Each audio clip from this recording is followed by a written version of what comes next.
کہ حضور جب معراج سے واپس تشریف لائے اور آپ نے بیان فرمایا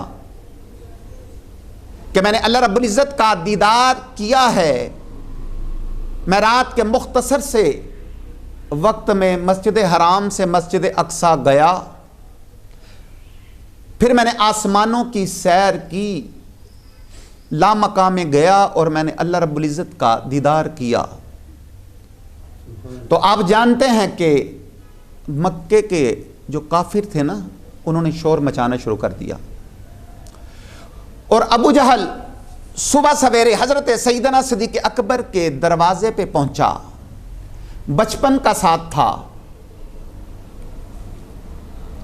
وہ کہنے لگا کہ محمد عربی نے نا بہت بڑا دعویٰ کر دیا ہے، اتنا بڑا دعویٰ کیا ہے جو عقل ماز میں نہیں آتا، تو ہم اس کے ذریعے سے نا مسلمانوں کو بچکا لیں گے، انہیں گمراہ کر دیں گے اور حضور کے گروپ سے نا علیحدہ کر دیں گے۔ کہ کم و بیش 1 مہینہ لگتا ہے مسجد حرام سے مسجد اقصی جانے کا، اور وہ بھی سواری پر، اور رات کے مختصر سے وقت میں مسجد حرام سے مسجد اقصی جانا اور پھر آسمانوں کی سیر کرنا، جنت دوزخ کا مشاہدہ کرنا، لامقام جانا اور اللہ رب العزت کا دیدار کرنا، یہ عقل میں آنے والی باتیں نہیں ہیں۔ تو اس کے ذریعے سے ہم مسلمانوں کو بھٹکا دیں گے، انہیں گمراہ کر دیں گے اور حضور کے بارے میں نا ان کے ذہنوں میں شک پیدا کر دیں گے۔ تو وہ سب سے پہلے نا سیدنا صدیق اکبر کے دروازے پہ پہنچا۔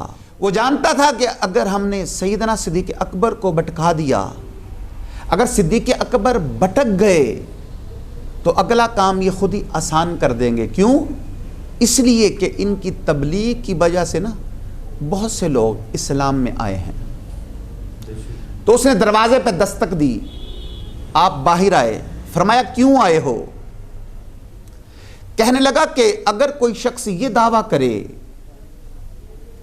کہ میں رات کے مختصر سے وقت میں مسجد حرام سے مسجد اقصی گیا، پھر میں نے آسمانوں کی سیر کی، تو کیا مان لو گے؟ فرمایا نہیں مانوں گا، یہ عقل میں آنے والی باتیں نہیں ہیں۔ اب اس نے وار کیا، کہنے لگا کہ جو تمہارے بچپن کا دوست ہے نا، جسے تم رسول مان چکے ہو، یہ وہ کہہ رہے ہیں کہ میں گیا ہوں۔ تو آپ نے فوراً فرمایا لَإِن قَالَ لَصَدَقَ، اگر وہ کہتے ہیں تو ٹھیک کہتے ہیں، اگر وہ کہتے ہیں تو ٹھیک کہتے ہیں۔ تو توجہ طلب بات یہ ہے کہ ابھی چند لمحے پہلے کیا کہا؟ جب ابو جہل نے کہا نا کہ اگر کوئی کہے تو مان لو گے، فرمایا نہیں مانوں گا۔ لیکن جب اس نے یہ کہا